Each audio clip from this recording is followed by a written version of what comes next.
그래서 헷갈려. 영어 영문학과하고 응용 영어 통번역학과 이거 뭐가 다른 거예요? 사실 외국인들이 보시기에는 좀 비슷하게 느껴질 것 같아요. 다 영어를 공부하는 곳이 아닌가라고 생각하실 수 있는데요.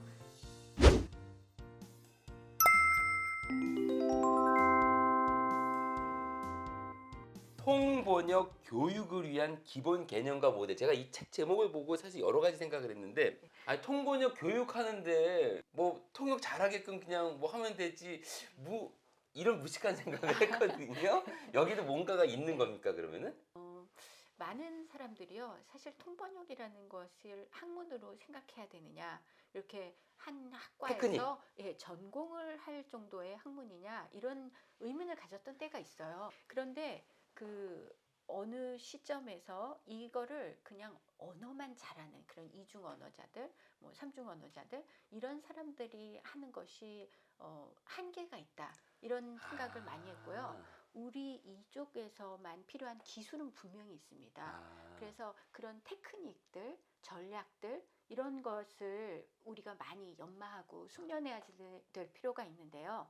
이 책 같은 경우에는 그러한 것을 숙련하기 위한 기본적인 모델이 뭐가 있는지, 다니엘 질이라는 분이 쓰신 책인데요. 질이라는 분이 굉장히 중요한 모델을 하나 말하셨어요. 그래서 그거를 기반으로 해서 훈련을 하면 훨씬 더 효과적으로 연습할 수 있죠. 이번에는 선생님, 특히나 아마 이 영상을 보는 친구들 중에서 대학을 진학을 준비한 친구나 또는 뭐 편입이라든가 준비하는 친구들이 특히나 관심 있을 학과 질문을 좀 하겠습니다. 가장 궁금한 거, 교수님, 경희대학교 영어 영문학과도 있죠. 네, 그렇습니다. 그래서 있어요. 헷갈려. 영어 영문학과하고 응용 영어 통번역학과 이거 뭐가 다른 거예요? 사실 외국인들이 보시기에는 좀 비슷하게 느껴질 것 같아요. 다 영어를 공부하는 곳이 아닌가라고 생각하실 수 있는데요. 영어 영문학과라고 하면은 그 문학적인 문학. 접근을 하고요. 또 언어학적인 접근을 한다고 얘기할 수 있고요.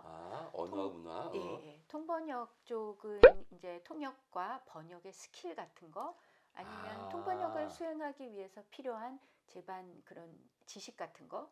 그러면은 그 0과 100은 아니겠지만 네. 가중치가 영어 영문학은 문학 예를 들면은 뭐 셰익스피어라든지 네. 뭐 해밍웨이라든지 예를 들면 네. 이러한 영어권 문학을 통해서 문화도 이해하고 언어도 이해하고 뭐 이런 식으로 가지만 네. 응용 영어 통번역학과는 어떻게 보면 굉장히 테크니컬할 수도 있겠네요. 네, 기술적인 측면이 아무래도 좀 있고요. 반 내지 한 3, 40% 정도를 차지한다고 할 수 있고요. 또 우리가 이런 기술만 훈련하는 것이 아니라 언어를 사용할 때 의미를 전달한다. 그러면은 왜 우리는 이렇게 언어를 사용하고 있는지, 그렇지. 그러니까 화용적인 측면에서도 좀 연구를 하고 생각해 볼 수 있는 그런 시간도 있는 것 같아요. 저 갑자기 교수님 질문이 생각이 났는데 네. 응용 영어잖아요. 네. 그리고 통번역이고 그러면은 예를 들면 우리처럼 미디어, 정치, 경제 뭐 우리 봉준호 감독도 그 옆에 통역하시는 분이 영화 하셨던 분이니까 굉장히 잘하셨던 그런 기억이 나거든요.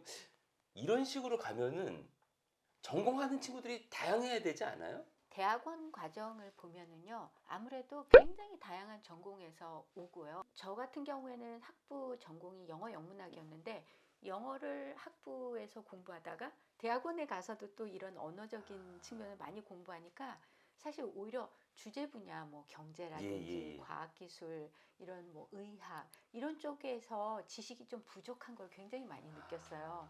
그런데 오히려 학부에서 뭐 컴퓨터라든지 아니면은 뭐 법률, 뭐 이런 다양한 전공을 하신 분이 대학원에 와서 좀 기술을 연마하고 이 언어를 잘 활용할 수 있게 된다면 굉장히 좋은 특화 분야가 생기는 거거든요.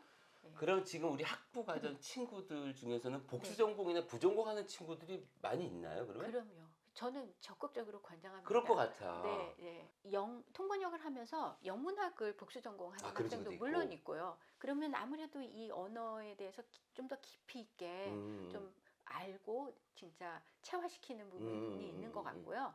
또 뭐 무역학이라든지 언론 정보, 뭐 예. 정치, 그럴 것 같아요. 예, 그런 쪽을 공부하면은 정말 시너지 효과가 대단하죠. 그런 것 같아요. 여러분 혹시나 예. 고등학교 재학생이나 대학교 재학생 중에 나는 뭐 내가 뭐 통역 번역 그런 데 관심 없어 이런 게 아니라 내 거를 하면서 내가 법학이든 경영학이든 하면서 혹시나 외국과 무언가를 하고자 하는 사람들 저는 좋은 전공 분야가 될 수 있다고 생각하거든요. 잘 서치해 보시기 바랍니다. 아직도 영어 영문학은 이름은 바뀌어졌지만 많이 있는 것 같아요. 네네. 통번역은 근데 사실 많지 않는 것 같아요. 네. 예전에 영어 영문학이 어떤 식으로 발전돼 왔고 네. 앞으로 또 어떤 식으로 갈 것 같아요. 왜냐면 왜 질문을 했냐면은 저희 학교만 해도 영어 산업학과로 바꿨어요 이름을. 네. 그리고 머신러닝 하는 교수님을 모셔오더라고요. 네. 그래서 과거에서 현재 미래가 어떻게 될지 이거를 한번 좀 듣고 싶습니다. 어떤 면에서 보면은 지금이 가장 격동적으로 이 언어를 공부하는 게 아, 변해가는 시기가 아닌가 싶어요. 그래서 옛날 같은 경우에는 언어를 공부한다. 그러면 그 언어의 문학을 그렇지. 공부했고 또 그 언어의 언어학적인 그렇지. 측면을 공부했다고 얘기할 수 있고요. 이제는 그런 분야도 분명히 있지만 좀 시대적인 요구가 이 전공을 했을 때 어떻게 직장으로 일자리로 그렇지. 이어질 수 있는가 그렇지. 이런 쪽을 보게 되니까 좀 더 이제 취업에 유리한 쪽 이런 걸 찾게 됐고요. 그 중에 하나가 통번역이 아니었나 싶어요. 그리고 이제는 그냥 단순히 통번역 이거를 인간 통역사나 인간 번역사가 하는 것뿐만 아니라요.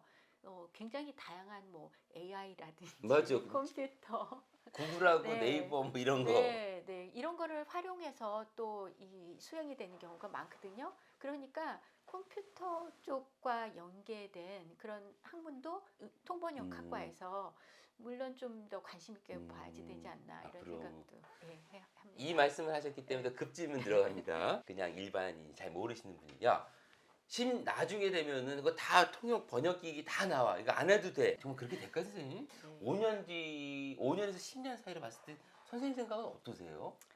과거를 돌아보면서 이제 말씀을 드리면은요.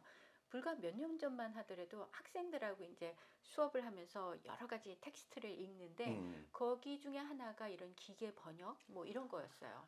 그런데 기계 통역에 대했던 것 같은데 그 당시만 해도 어떤 기사가 많이 쓰였냐면요. 컴퓨터가 인간의 언어를 음성 인식하는 것이 굉장히 어렵다.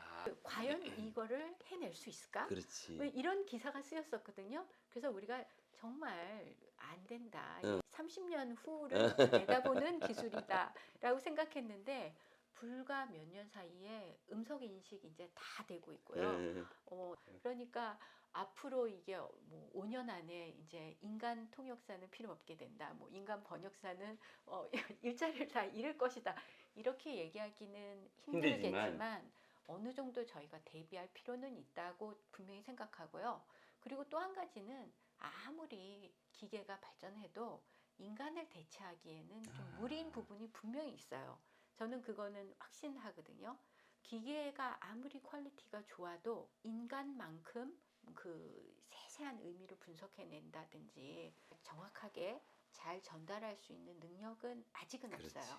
그게 언제 가능해질지는 모르겠어요. 영원히 불가능하다고 얘기하고 싶어요. 너무 멀어 근데요. 너무 멀어. 네. 먼 미래 아무리 네, 근데 네. 저는 왜냐면 지금 교수님 말씀드리면서 두 가지 생각을 했거든요. 하나는 뭐냐면은 여러분들 지금 보시는 유튜브 밑에 자막 이거 있죠? 이거 사실 인공지능으로 캡쳤다는 겁니다. 그런데 교수님 말씀하신 것처럼 저희 유튜브 팀에서 꼭 자막 확인을 해야 돼요. 이게 교수님 말씀하신 것처럼 인간이 힘 들이지 않고 100%될 거야. 당분간은 가능하지도 않고 그렇게 하는 것도 저는 비효율적이라고 생각해요. 왜냐면은 0.1%면 99% 정확도를 가지고 있다고 하더라도 1%의 정확도를 높이기 위해서 많은 비용과 많은 인력과 많은 시간을 투입하기보다는 예를 들면 95% 99%까지 간 다음에 교수님 말씀하신 것처럼 사람의 힘으로 해서 최종적으로 한 번 더 검수를 받고 그 부분이 저도 평소에 말씀드리는 것하고 일맥상통해서 조금 더 강조를 했습니다. 이 말을 왜 드리냐면은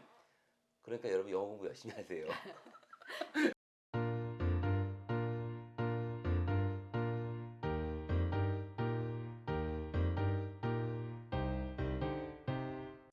영상이 유익하셨다면 구독, 좋아요, 댓글과 알림 설정까지 부탁해요.